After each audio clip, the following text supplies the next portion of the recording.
En el episodio de esta noche nos sumergimos en dos de las historias de fantasmas más escalofriantes que Asia le ha dado al mundo. Relatos de traición, venganza y espíritus que se niegan a descansar. Y la primera nos lleva directamente a los callejones del Tokio del periodo Edo, donde nació uno de los fantasmas más famosos de Japón. Su nombre todavía incomoda a la gente, incluso 2 siglos después, porque una vez que escuches su historia, entenderás por qué aún hoy se alzan santuarios en su memoria y por qué los actores susurran oraciones antes de pronunciar su nombre en el escenario. Esta es la historia de Oiwa. En apariencia, era una esposa devota, leal a un hombre que juró protegerla, pero bajo las frágiles paredes de su hogar ya se estaba desarrollando un plan más oscuro. Su marido, un ronin llamado Yemon, se había cansado de ella y ansiaba poder y riqueza.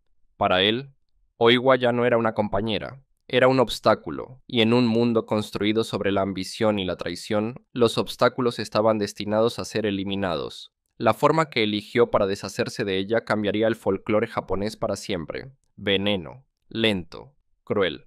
El tipo de veneno que no solo termina con la vida, sino que arranca la dignidad pedazo a pedazo, y mientras su cuerpo se quebraba, su espíritu se preparaba para levantarse. Tokio a principios del siglo XIX era un lugar de sombras y susurros. La ciudad palpitaba de vida, faroles resplandecían en callejones estrechos, los teatros kabuki rugían con historias de guerreros y amantes, los mercaderes gritaban por encima del bullicio de los mercados abarrotados. Pero detrás del ruido y el color, detrás del movimiento interminable de una ciudad que nunca parecía dormir, había casas donde vivían secretos, hogares donde la oscuridad se acumulaba en silencio. Una de esas casas pertenecía a una mujer llamada Oiwa.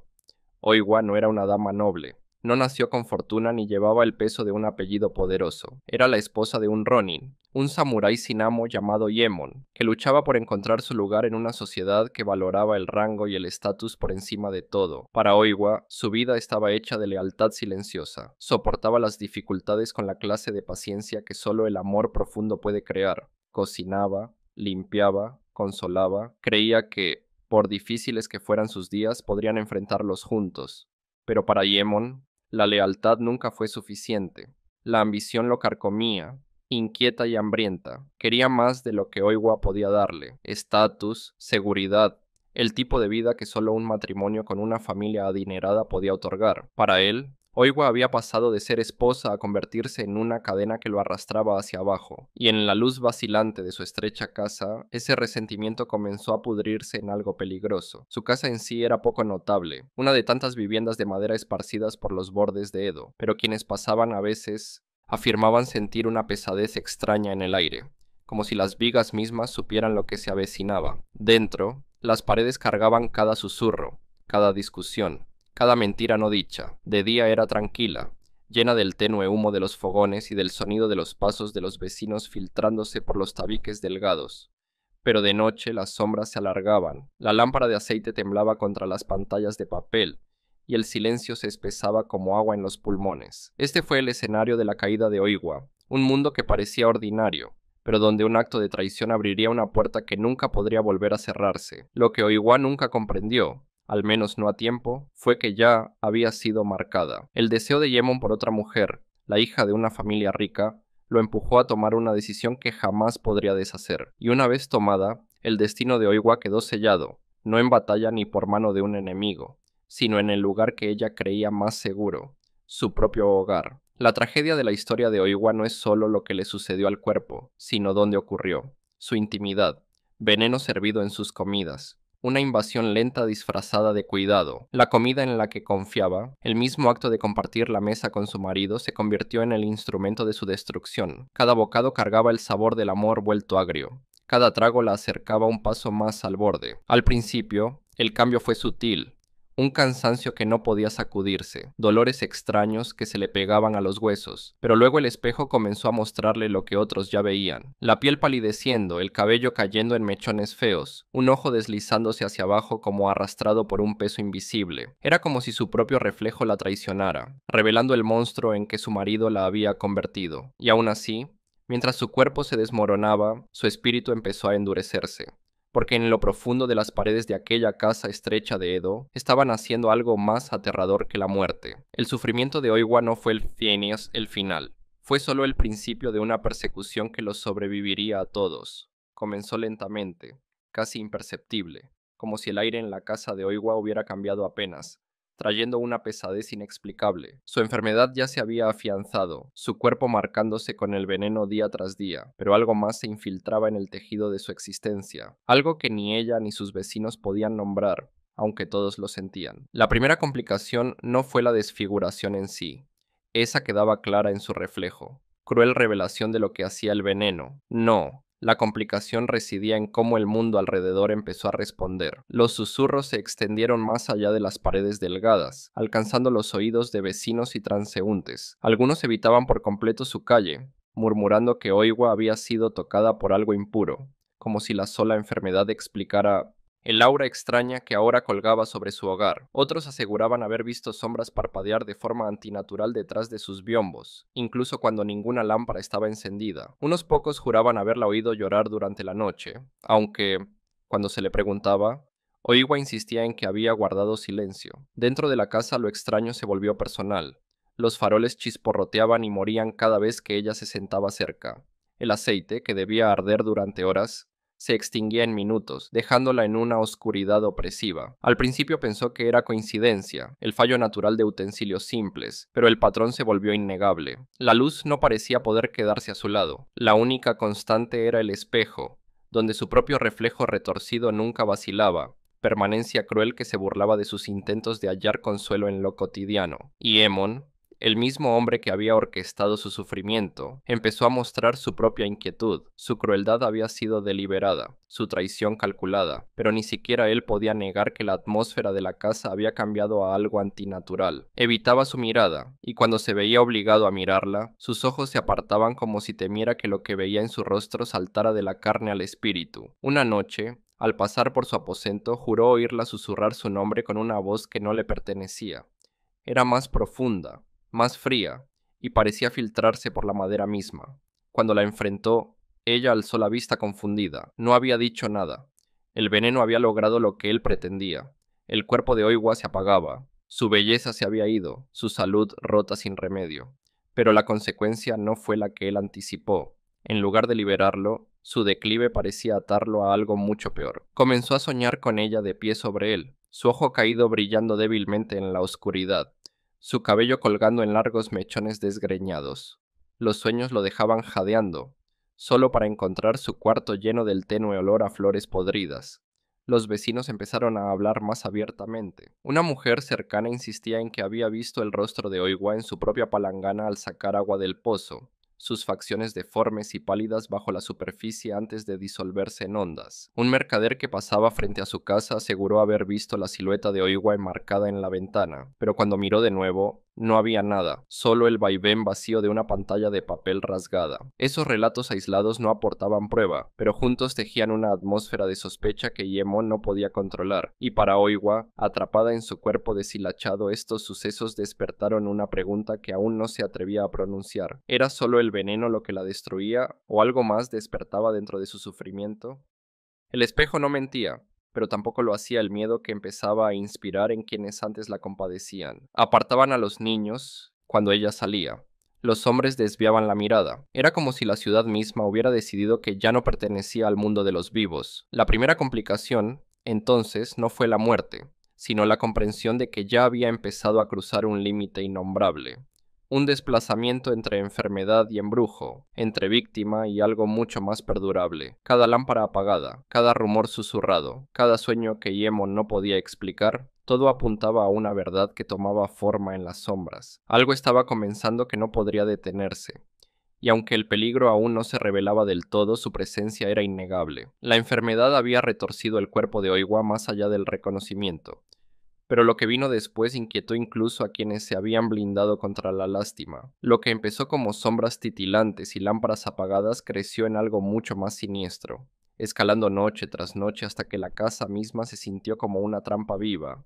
Comenzó con el espejo. Una noche, mientras Oiwa luchaba por peinar lo que quedaba de su cabello ralo, no vio su propio rostro, sino una grotesca parodia mirándola. Su ojo caía más de lo que debía. Su mandíbula colgaba floja de una forma a la que su cuerpo aún no se había rendido. El reflejo se movía distinto a sus gestos, retrasado un segundo, como burlándose. Gritó, quebrando la quietud de la noche, pero cuando Yemon corrió, el espejo solo mostraba su figura frágil, temblando en el suelo. Él desechó sus gritos como debilidad, aunque la inquietud en su voz lo delataba. La siguiente capa de rareza emergió de la casa misma. Una sirvienta, contratada para ayudar a cuidar de Oiwa en su declive, empezó a comportarse extraño. Al principio fue diligente, ofreciendo agua y limpiando en silencio, pero a la semana estaba pálida, las manos temblándole cada vez que entraba a la estancia de Oiwa.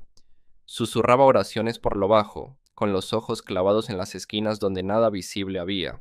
Finalmente, una mañana huyó de la casa, murmurando que las paredes susurraban el nombre de Oiwa incluso cuando la mujer yacía callada. Emon la maldijo por cobarde, pero por dentro sus palabras le roían la mente. La tensión se profundizó cuando otra figura entró en la historia. La familia rica cuya hija Emon quería desposar. Habían oído los rumores de la mala salud de Oiwa y la posibilidad de que muriera de forma natural. Comenzó a aparecer en conversaciones discretas y veladas. No indagaron demasiado por qué su declive había sido tan repentino, pero le ofrecieron a Emon un aliento sutil, un empujón implícito hacia quitarse a su carga por completo. Un pariente, envalentonado por la ambición, incluso sugirió que los espíritus persistentes debían ser apaciguados y Oiwa iba a morir sin problemas. El comentario se envolvió en superstición, pero dejó a Emon sacudido, porque reflejaba sus propios temores roedores.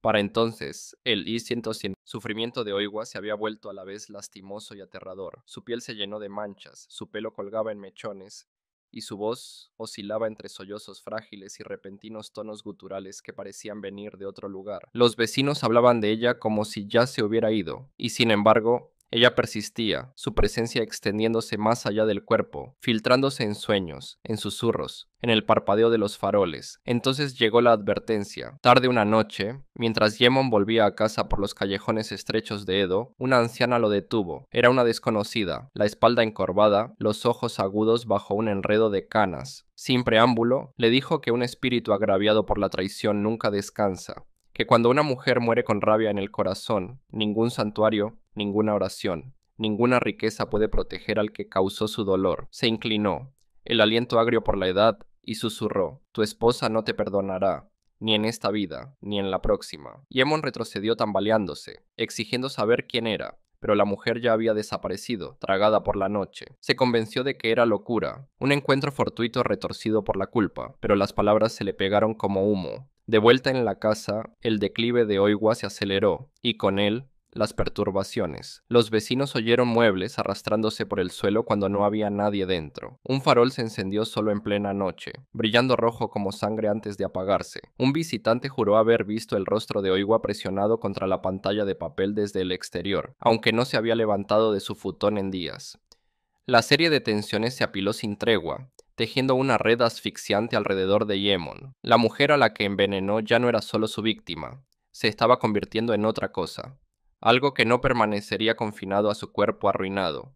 Y aunque el peligro aún no había estallado por completo, su promesa colgaba pesada en el aire, innegable e inescapable. La noche en que todo alcanzó su punto de quiebre comenzó sin advertencia. Las cigarras zumbaban en el calor del verano. Los faroles de los callejones se mecían con el aliento de una tormenta lejana. Y Oiwa yacía en su futón, su cuerpo casi irreconocible. Su piel tenía un amarillo enfermizo. Su cabello se le caía a puñados, y un ojo colgaba tan bajo que parecía listo para deslizarse de su cráneo. Respiraba, pero cada inhalación superficial sonaba menos sabida, y más al traqueteo de un espíritu arañando su salida. Y Emon se había vuelto inquieto. La culpa que se negaba a nombrar lo roía como dientes en la oscuridad. Se repetía que ese era el camino hacia la libertad, el sacrificio necesario para asegurar riqueza y estatus. Pronto, Oiwa moriría y por fin se libraría de ella. Sin embargo, por muchas veces que lo repitiera, la casa misma parecía discrepar. Esa noche, el espejo habló de nuevo, y Emon pasó junto a él, apenas echando un vistazo al vidrio deformado, pero por el rabillo del ojo vio que su reflejo se levantaba del futón antes que su cuerpo. Se quedó helado, mirando cómo la imagen de Oiwa se ponía de pie lentamente en el espejo, el rostro grotescamente hinchado, el cabello como un cortinón negro y enmarañado. Su reflejo le sonrió, una sonrisa horrible, ladeada, que su boca real jamás formó. Emon giró para mirarla en el futón. No se había movido, tenía los ojos cerrados, la respiración tenue, y sin embargo, en el espejo, estaba viva. Observándolo, se echó hacia atrás, con la bilis subiendo a la garganta. Por un instante consideró romper el espejo, pero algo en él, miedo, fascinación, el reconocimiento de que no serviría, lo mantuvo quieto. En su lugar lo cubrió con una tela, murmurando para sí como si las palabras pudieran borrar la imagen quemada en su mente. Entonces la lámpara empezó a parpadear. La sirvienta que había huido había dejado un farol en la esquina. Su llama, estable. Ahora sisaba, inclinándose como si un aliento la soplara, para luego alzarse con un color antinatural. La llama ardió azul, luego verde, y finalmente roja, bañando las paredes con un resplandor sanguinolento. Y en esa luz, la pantalla de papel comenzó a ondular. Una huella de mano apareció del otro lado, presionando como si algo invisible tratara de abrirse paso. Y Emon corrió a la pantalla. La descorrió de un tirón, pero no había nada, solo el pasillo vacío, silencioso y quieto. Cuando volvió la vista, Oiwa lo miraba. Su ojo caído relucía, sus labios retorcidos en una leve mueca. Y Emon, su voz era delgada, rota, pero llevaba peso. Él se dijo que deliraba, que no sabía lo que decía. Sin embargo, cuando habló de nuevo, el tono cambió. Más profundo, más frío.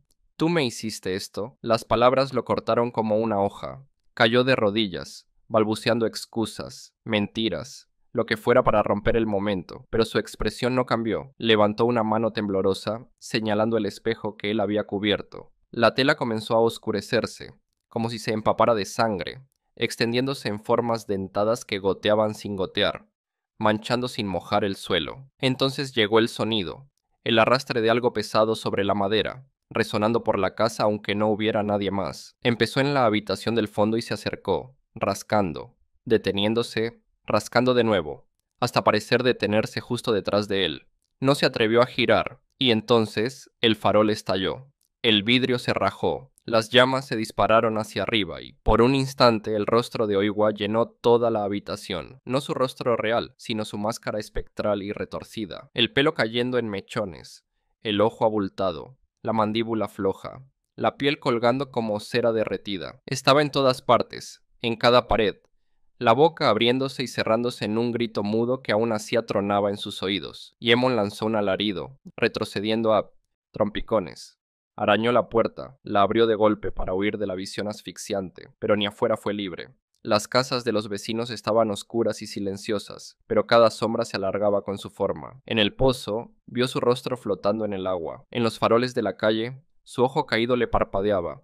Incluso en sus propias manos, cuando miró hacia ellas con pánico, sus rasgos deformes ondulaban sobre su piel como si su carne ya no fuera suya. ¿Qué está pasando?, jadeó, no como curiosidad, sino como terror puro. Pero no hubo respuesta, solo el eco de su voz, superpuesta y distorsionada llenando la noche. Y Emon, nunca serás libre. En ese momento la línea entre alucinación y embrujo se hizo añicos. Ya no sabía si estaba despierto o soñando, vivo o atrapado en su mundo de venganza. Cada paso que daba la acercaba, cada respiro parecía prestado de su furia. Y por primera vez, Yemon entendió que la muerte no terminaría su sufrimiento, solo lo desataría por completo.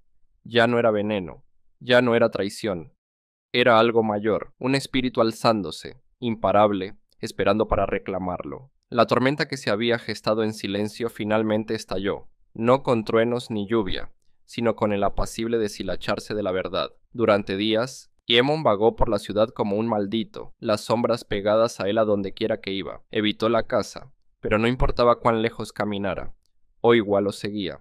Su rostro aparecía en charcos ondulantes, en el brillo del acero pulido, incluso en la llama de velas que debían dar calor. Cada mirada era un recordatorio de lo que había hecho, y cada susurro en el viento parecía repetir la misma palabra, traición. Pero fue al volver al teatro kabuki cuando las piezas empezaron a encajar. Las compañías ya susurraban su nombre, hilando su sufrimiento en obras antes de que su cuerpo se enfriara. Cuando Yemon escuchó un ensayo así, se paralizó. Los actores decían líneas que no debían existir, detalles del tormento de Oiwa que nadie fuera de su casa debía conocer, sus comidas envenenadas, su cabello desmoronándose, su ojo deslizándose por su rostro.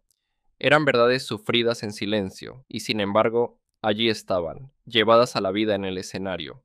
Y entonces lo más extraño, antes de actuar, los actores inclinaban la cabeza, encendían incienso y susurraban oraciones al aire vacío. Por Oiwa, murmuraban, para que su espíritu no nos siga desde este escenario.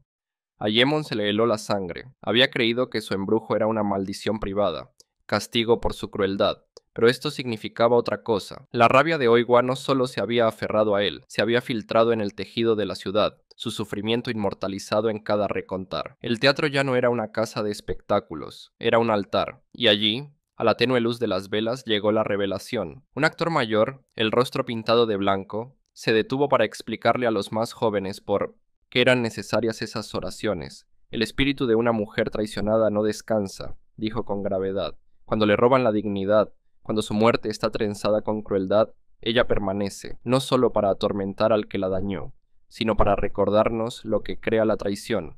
Se convierte en Onryo, espíritu vengativo. Su furia no se apaga, se extiende. La palabra atravesó a Yemon como una hoja. Onryo. La había oído antes, relatos de espíritus retorcidos por la traición, pero jamás los creyó. Ahora comprendía que vivía uno. Oiwa no solo lo había maldecido, se había convertido en algo más grande, algo eterno. Su dolor se había tallado en el mundo. Esta verdad reencuadró todo lo previo. Las lámparas apagadas no eran coincidencias. Los susurros que los vecinos oían a través de las paredes no eran imaginación. El reflejo distorsionado en el espejo no era locura. Eran los primeros signos de su transformación, el momento en que su sufrimiento sangró hacia el espíritu. Cada paso que él dio para librarse de ella solo alimentó el embrujo, dio combustible a su furia. El veneno mató su cuerpo, pero la traición parió su fantasma. La pieza final de la revelación no vino de actores ni de vecinos, sino de la propia Oiwa. Esa noche, cuando Yemon volvió a casa, encontró su futón vacío. Por un instante fugaz, pensó que por fin había muerto, pero luego vio su rostro mirándolo desde la llama del farol. Sus labios se abrieron, y aunque su voz era tenue, cargaba el peso de lo inevitable. Creíste que me terminaste, pero me creaste. Las palabras cayeron como trueno. Había imaginado la muerte como liberación, el momento en que su carga se disolvería en la tierra. En cambio, comprendió que la muerte era apenas el comienzo. Su cuerpo fue frágil, pero su espíritu indestructible, forjado de traición y humillación. Al matarla, se aseguró de que jamás lo dejaría. Y quizá lo más aterrador, su alcance ya no se limitaba a él. Si los actores le rezaban, si los vecinos veían su rostro en el agua y el fuego, entonces la maldición de Oiwa ya era más grande que el pecado de un hombre. Se había vuelto leyenda, advertencia, una fuerza que resonaría mucho más allá de las paredes de su casa. Yemon se derrumbó bajo su peso, arañándose la cara como si pudiera arrancarse la imagen clavada en su mente. Pero nada funcionó. Ella persistía en cada aliento, en cada sonido, en cada silencio. La revelación era clara, innegable, definitiva. Oiwa ya no era su esposa, ya no era humana, era Onryo, espíritu vengativo, y nada, ni oración, ni ritual, ni distancia, lo liberaría jamás. Desde esa noche, Yemon ya no pudo separar el mundo de los vivos de los muertos. De día caminaba entre la gente, pero cada mirada, cada reflejo, llevaba el rostro retorcido de Oiwa. De noche, soñaba con su cuerpo levantándose del futón, su ojo desfigurado brillando débil en la oscuridad, su voz siseando su nombre hasta despertarlo empapado en sudor. La revelación lo había hecho trizas. No habría descanso, no habría final. Solo la certeza de que ella lo seguiría en cada respiro de su vida. Pero Oiwa no había terminado. Una tarde, mientras Siemon se tambaleaba por los callejones estrechos de Edo, volvió a verla. No en espejos ni faroles, sino de pie, al final de la calle. Su forma titilaba, medio sombra, medio carne, el cabello cayéndole en mechones sobre el rostro pálido. No se movió hacia él, solo esperó, observando. Cuando parpadeó ya no estaba. Sin embargo, el eco de su mirada permaneció, más pesado que cualquier hoja. Luego los vecinos susurraron que había empezado a hablar con las paredes, a pelear con sombras. Algunos afirmaron verlo golpear el aire vacío, gritando el nombre de Oiwa como si estuviera frente a él. Otros dijeron que lo oyeron suplicar perdón, solo para desplomarse en silencio momentos después. Nadie podía decir qué era real y qué locura. Y entonces, una mañana, Yemon desapareció. Su casa quedó vacía, sus pertenencias esparcidas, su futón volteado como si hubiera habido una pelea. Nadie lo vio irse, nadie supo a dónde fue. Solo quedó el espejo, rajado por la mitad, su superficie rota reflejando la sonrisa quebrada de Oiwa. Aún hoy, en el distrito de Yotsuya en Tokio, los santuarios honran su nombre. Los actores encienden incienso antes de representar su historia, aterrados de que, Sin eso su fantasma lo siga a casa. Y así queda la pregunta. ¿Se completó alguna vez la venganza de Oiwa? ¿O sigue buscando, esperando en las sombras la próxima voz, lo bastante imprudente como para pronunciar su nombre? Porque las leyendas nunca mueren. Y la traición siempre deja algo atrás. El relato de Oiwa muestra cómo la traición puede torcer el amor en venganza eterna, atando un espíritu a los vivos mucho después de que el cuerpo se haya ido. Pero Japón no es el único lugar donde la injusticia engendró fantasmas inquietos. Al otro lado del mar, en Corea, se desarrolló otra historia, no la de una sola mujer traicionada por su marido, sino la de dos hermanas destruidas por la envidia y la crueldad, donde el embrujo de Oiwa se alimentó de veneno y mentiras. El de ellas nació de los celos de una madrastra y de un estanque que se convirtió en su tumba. Ambas leyendas plantean la misma pregunta escalofriante: ¿qué ocurre cuando la inocencia se entierra, pero la verdad se niega a permanecer oculta? Esta noche, la segunda historia nos lleva a la dinastía Joseon, a las aguas oscuras donde los espíritus de Janghwa y Hongrion aún claman justicia. La Corea de la era Joseon era una tierra de reglas estrictas y jerarquías rígidas, una sociedad donde las apariencias importaban tanto como la verdad y donde se esperaba que las mujeres encarnaran pureza, obediencia y silencio. En una aldea tranquila al borde de un valle boscoso, dos hermanas vivían bajo la sombra de un hogar que debía protegerlas, pero que se convirtió en su prisión. Sus nombres llevaban belleza en su significado: Yangwa, la rosa, y Hongrion, el loto rojo. Se decía que eran gentiles de carácter, gráciles en sus modales y amadas por su padre. Sin embargo, la belleza y la bondad no bastaron para escudarlas de la malicia que creció dentro de los muros de su casa. Tras la muerte de su madre, su padre se volvió a casar y con la nueva esposa llegó una tormenta de envidia. La madrastra vio en las hermanas no hijas, sino rivales. Su elegancia e inocencia le recordaban su propia amargura, y sus celos crecieron como una enredadera, apretándose con cada día. Quería que sus propios hijos heredaran no solo la casa, sino también el favor, el nombre y el prestigio que llevaban Janghwa y Hongrion. Para lograrlo, necesitaba arruinar a las hermanas. El escenario de su tragedia era engañosamente ordinario: una casa pequeña junto a un estanque que los aldeanos decían sin fondo. Su superficie quieta reflejaba el cielo de día y tragaba la luz de la luna de noche, un círculo perfecto de silencio rodeado de juncos y sauces susurrantes. Para la mayoría no era más que un estanque, para las hermanas fue el telón de fondo de sus últimos alientos, el tipo de lugar donde las sombras se quedan demasiado tiempo, y el silencio presiona la piel como agua lista para arrastrarte hacia abajo. Al principio la vida continuó con un frágil barniz de normalidad. Las hermanas realizaban sus tareas diarias. Traían agua, cocían a la luz de la lámpara, se inclinaban ante su padre con respeto, pero bajo la superficie, los planes de la madrastra empezaron a tomar forma. Plantó susurros de impureza, mentiras cuidadosamente elegidas para ennegrecer su reputación.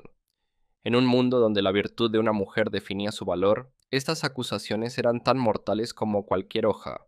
Yangwa, la mayor, fue el primer objetivo. La madrastra escenificó pruebas falsas, torció la inocencia hasta hacer la culpa, hasta que la aldea empezó a murmurar.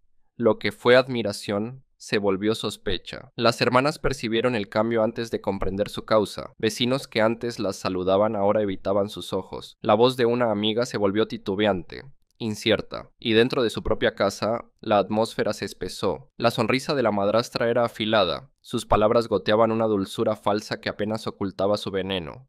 Por la noche, las hermanas se susurraban en su alcoba compartida, con voz temblorosa mientras intentaban entender las sombras que se cerraban a su alrededor. La meta de las hermanas era simple: sobrevivir, conservar la dignidad y la oportunidad de vivir en calma, sin escándalos. Pero la inocencia ofrece poca protección contra la envidia afilada en crueldad. A medida que las acusaciones se acumulaban, Yang Hua quedó aislada, su padre engañado por mentiras, su reputación desmoronándose bajo el peso de las falsedades. Y justo detrás de las paredes de su casa, el estanque esperaba, negro y silencioso, como si ya supiera el papel que jugaría en su historia. Lo que hacía su situación tan aterradora no fue un acto repentino de violencia, sino la asfixia lenta y deliberada de su mundo. Una madrastra que sonreía a la luz del día y susurraba veneno en la oscuridad. Una comunidad ansiosa por creer el escándalo antes que la verdad. Y dos hermanas aferrándose la una a la otra en medio de todo, sin saber que sus nombres resonarían no por la vida que vivieron, sino por la forma en que fueron silenciadas. El escenario estaba dispuesto. La rosa y el loto rojo habían sido marcadas, y las aguas del estanque pronto las reclamarían.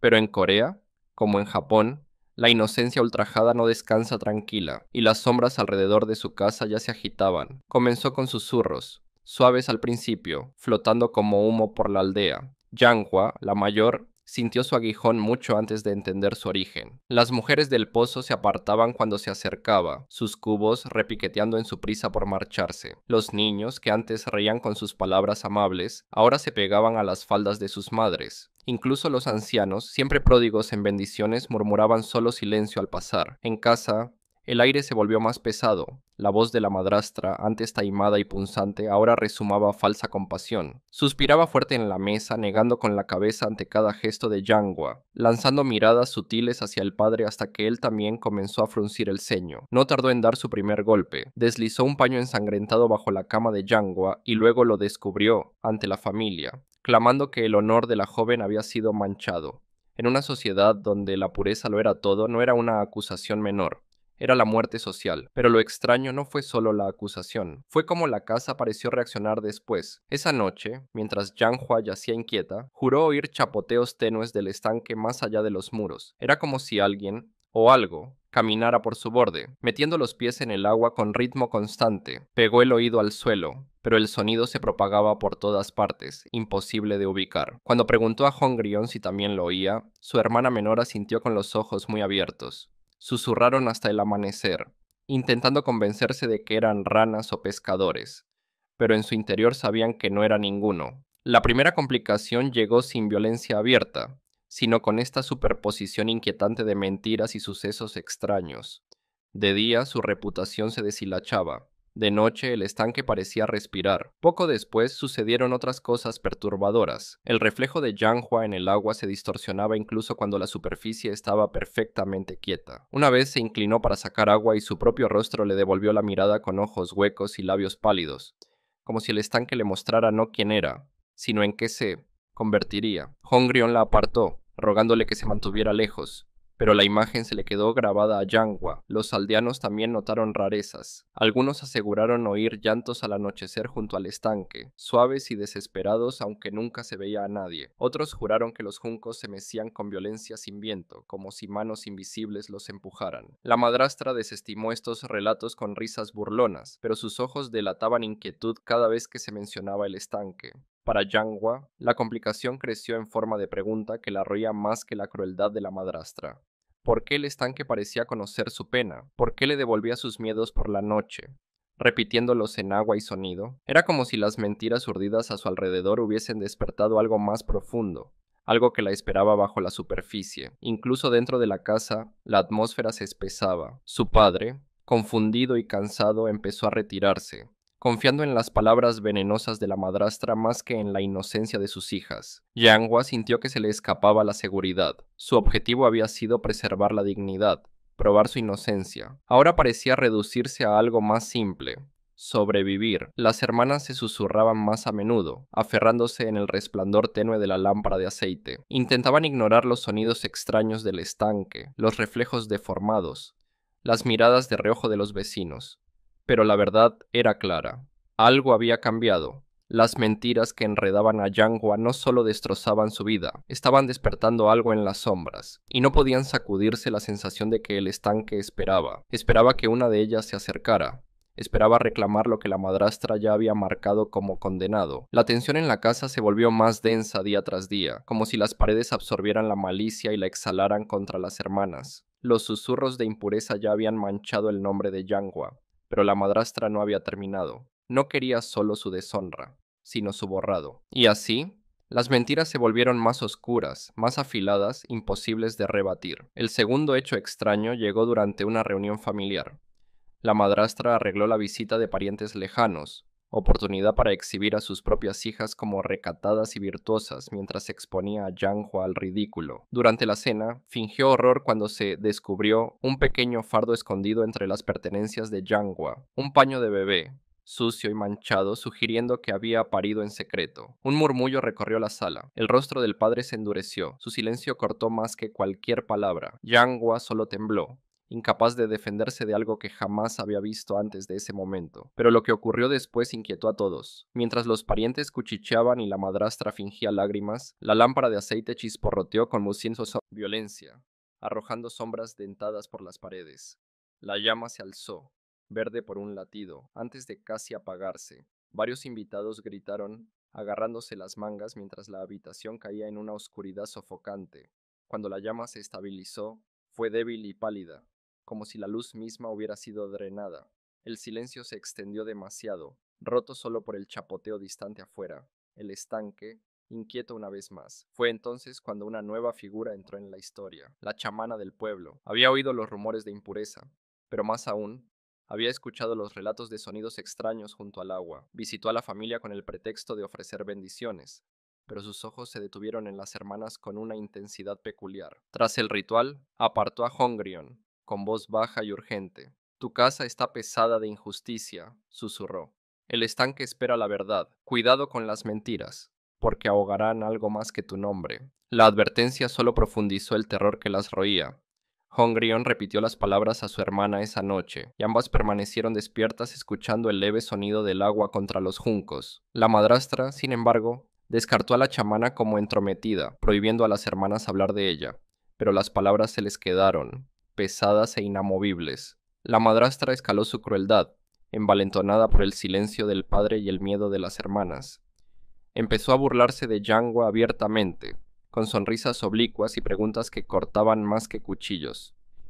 ¿Qué dirá la gente cuando sepa la verdad?, se mofaba. ¿Guardará el estanque tus secretos o los mostrará a todos? Y el estanque pareció responder. Su superficie, antes calma, ahora ondulaba en noches sin viento.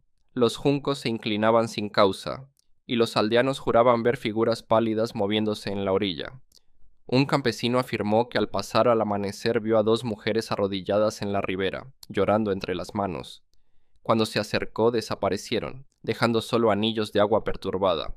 Las hermanas quedaron más aisladas. Incluso Hongrion, antes protegida por su juventud, empezó a sentir el peso de la sospecha. Los vecinos la miraban con atención, sus ojos afilados con juicio, sus voces bajas pero punzantes. El plan de la madrastra funcionaba. Cada mentira encontraba suelo fértil y cada rareza parecía confirmarla. Sin embargo, bajo el miedo, algo más se agitaba. Las hermanas empezaron a percibir que el estanque no era un testigo pasivo, estaba escuchando, esperando. La advertencia de la chamana resonaba en sus mentes y, con cada noche que pasaba, el chapoteo se hacía más fuerte, el llanto más claro. La escalada ya no se trataba solo de mentiras y crueldad, era sobre la certeza creciente de que el estanque no permanecería pasivo, que se preparaba para responder a su manera, en su tiempo, y cuando lo hiciera, las artimañas de la madrastra, el silencio del coma o sericinio, padre, y el sufrimiento de las hermanas serían arrastrados a sus profundidades. La noche del punto de ruptura llegó con una quietud incorrecta, el tipo de silencio que presiona la piel y hace callar hasta a los grillos. Las hermanas se habían acostumbrado a la crueldad de su madrastra, a los susurros venenosos y las acusaciones falsas. Pero esa noche el aire mismo se sentía hostil. El estanque, apenas visible entre los árboles, brillaba con un lustre extraño bajo la luna, su superficie ondulando sin viento. Era como si el agua esperara, expectante, hambrienta. Yangua había sido acusada de nuevo, esta vez frente a su padre con pruebas tan convincentes que él apartó el rostro, incapaz, o no dispuesto, a defenderla. Las palabras de la madrastra resonaron en el silencio. Es impura, ha deshonrado esta casa, debe ser expulsada. Y aunque Yangua suplicó, aunque Hongrion se aferró a su mano, el padre no dijo nada. Su silencio fue un veredicto más afilado que cualquier hoja. Esa noche, Yangua no pudo dormir. Se sentó junto a la pantalla de papel, mirando el resplandor tenue del estanque a lo lejos. Entonces lo oyó. Al principio, el chapoteo familiar, suave y rítmico, pero esta vez más fuerte, más cerca, como si pasos caminaran directamente sobre el agua. Se pegó al marco de madera, con el corazón desbocado y escuchó. Una voz se alzó con el sonido, no palabras claras, sino sollozos, bajos y ásperos, como una mujer llorando justo afuera. Despertó a Hongrion, que se incorporó de inmediato con los ojos muy abiertos. ¿También lo oyes?, susurró la menor. Juntas se agazaparon junto a la puerta escuchando. Los sollozos crecieron, mezclados con susurros que parecían repetir sus nombres. Changhua, Hongrion. Las voces no venían de afuera, sino de abajo, filtrándose por las tablas como si el estanque mismo se hubiera metido en la casa. Aterrada, Hongrion agarró el brazo de su hermana, insistiendo en despertar a su padre, pero antes de poder moverse, la pantalla de papel onduló. No el marco ni la madera, solo el papel, como si una mano presionara desde el otro lado. La forma de dedos delgados se extendió por la superficie, arrastrándose hacia abajo lentamente, sin dejar desgarro ni mancha, solo la huella innegable de algo que no estaba allí. Las dos gritaron, pero sus voces parecieron tragadas por la casa. Nadie acudió. Momentos después, la lámpara de su cuarto estalló en luz violenta. La llama se alzó alta y retorcida, pasando del oro al azul y luego a un rojo profundo y antinatural que bañó la habitación en un resplandor malsano. A su luz, las hermanas vieron reflejos no de ellas, sino de rostros pálidos llorando agua. El pelo pegado a las mejillas, los ojos en blanco. Las imágenes parpadearon por las paredes como si decenas de mujeres invisibles estuvieran allí dentro, sollozando al unísono. ¿Qué está pasando?, susurró Hongrion aferrándose a su hermana, pero Yang Hua no pudo responder. La voz se le había atascado en la garganta. Entonces llegó el sonido de arrastre, un roce lento sobre las tablas justo detrás de la puerta. Las hermanas se quedaron congeladas mientras se acercaba, hasta detenerse en el umbral. La pantalla tembló una, dos veces, y luego quedó completamente inmóvil. El silencio volvió, más espeso que antes. Incapaz de soportarlo, Yang Hua corrió la pantalla. El corredor estaba vacío, oscuro, pero huellas húmedas marcaban la madera, conduciendo hacia el estanque. Con manos temblorosas contuvo a su hermana, susurrando que no la siguiera, pero su propio cuerpo se movía como compelido. Paso a paso, siguió las huellas por la casa silenciosa, pasando junto a la alcoba donde su padre dormía, o fingía, y salió a la noche fría. En la orilla del estanque las huellas se perdían en el agua. La superficie onduló, aunque nadie arrojó piedra. Y entonces, del centro subieron burbujas, lentamente, con constancia, hasta romper en espuma. Algo pálido emergió, una mano, delicada y chorreante, alcanzando hacia arriba antes de hundirse de nuevo en lo negro. Yang Hua retrocedió tambaleante, con un grito ahogado. Hongrion se colgó de ella, las dos clavando la vista mientras el estanque volvía a quedar quieto, reflejando solo la luna. Pero en ese reflejo se vieron no como eran, sino ahogadas, los rostros pálidos, los labios azules, el pelo flotando a su alrededor como sudarios. ¿Qué está pasando?, lloró Hongrion, con la voz temblorosa. Pero no hubo respuesta, solo el silencio del estanque, como si ya hubiera elegido lo que sucedería. Entonces comprendieron que las acusaciones, las mentiras, la crueldad de la madrastra eran solo la superficie. Algo más profundo se había removido, algo que exigía más que lágrimas.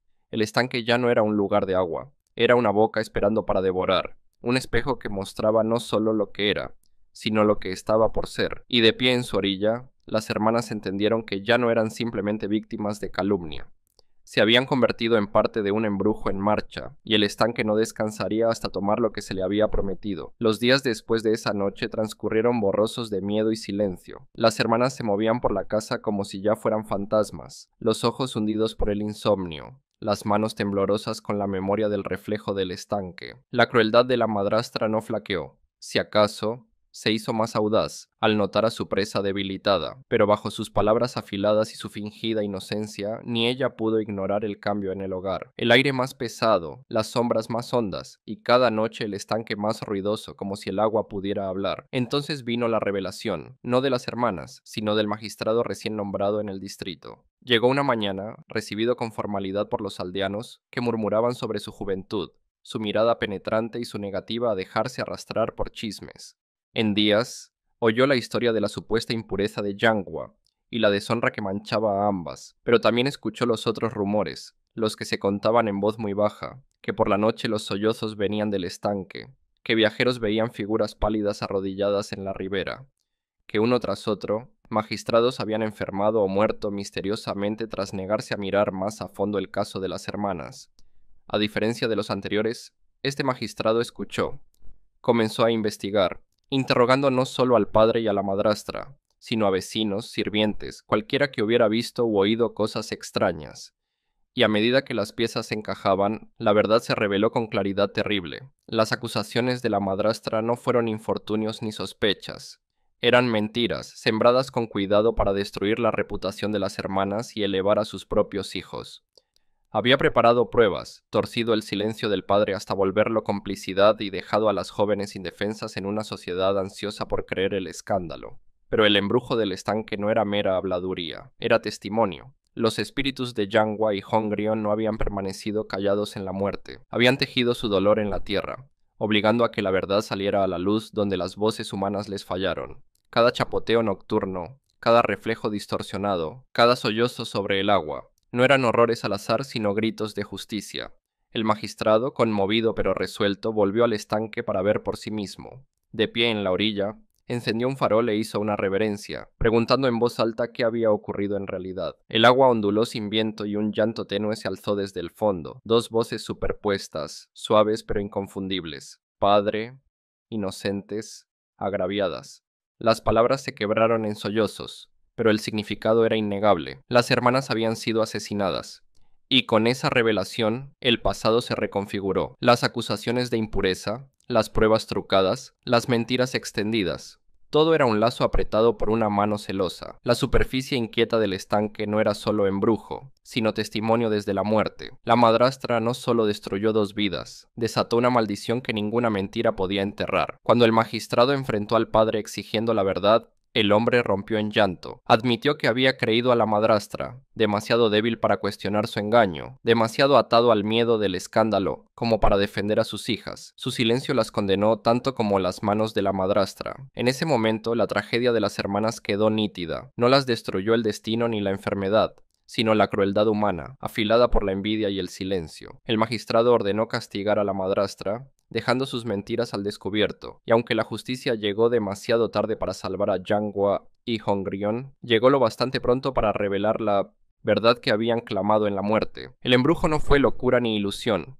eran sus voces, exigiendo ser oídas. Para las hermanas la paz empezó a rozar la historia. El estanque, antes inquieto y cruel, se apaciguó. Los llantos nocturnos se suavizaron y luego se apagaron, pero la memoria de esos sonidos quedó grabada en la mente de los aldeanos, que supieron que habían convivido con un embrujo nacido no de superstición, sino de una injusticia demasiado terrible para silenciarla. Así, la revelación lo cambió todo. Los sucesos extraños no fueron horrores al azar, sino señales, pistas que apuntaban a la verdad. Las hermanas no fueron impuras, fueron inocentes, y en su inocencia, ultrajadas tan profundamente, se volvieron espíritus lo bastante poderosos como para doblar a los vivos hacia la confesión. Su historia no sería olvidada, prueba de que ni la tumba puede contener la justicia para siempre. Cuando por fin se pronunció la verdad, pareció que toda la aldea exhalaba. El engaño de la madrastra quedó expuesto, su crueldad castigada, y el magistrado declaró la inocencia de Yanhua y Hongrion. La justicia, al fin, se había hecho, y sin embargo, mientras los aldeanos asentían y susurraban que la paz había regresado, un frío persistía en el aire, como si el estanque aún no hubiera cerrado su historia. Por un tiempo, el agua quedó quieta. Cesaron los llantos de medianoche. No aparecieron más figuras pálidas en la orilla, pero el silencio no reconfortaba. Era pesado, vigilante, como si el estanque solo durmiera. Los aldeanos evitaban su borde al anochecer, reacios a probar si las hermanas se habían ido de verdad o esperaban bajo la superficie. Años después, viajeros hablaron de cosas extrañas de nuevo. Un farol que parpadeó rojo cuando alguien pasó demasiado cerca. Un reflejo que mostró a 2 muchachas donde solo había una. Algunos afirmaron oír sus nombres, Yanhua, Hongrion, llevados suavemente por el viento. Quizás fue imaginación, o quizás los espíritus no ceden tan fácil, incluso cuando se hace justicia. El propio magistrado no volvió a ser el mismo. Dejó la aldea poco después, negándose a explicar por qué nunca regresó al estanque, aunque se decía que sus noches estaban pobladas por sueños de 2 chicas llorando junto a su cama. Y así termina la historia, pero no de forma pulcra. ¿Descansaron por fin las hermanas o dejaron una advertencia? Que incluso cuando la verdad emerge y la justicia se cumple, las cicatrices de la traición resuenan mucho más que cualquier veredicto. Hoy, los coreanos aún cuentan el cuento de la rosa y el loto rojo. Algunos inclinan la cabeza al decir sus nombres, otros miran con nerviosismo hacia el agua oscura, porque si un dolor tan hondo puede agitar a los muertos para hablar, ¿Quién puede decir que no puede agitarlos de nuevo? Espero que hayan disfrutado estas historias. Si les gustaron y quieren escuchar más, no duden en suscribirse y activar las notificaciones. Subo casi todos los días. Les deseo lo mejor.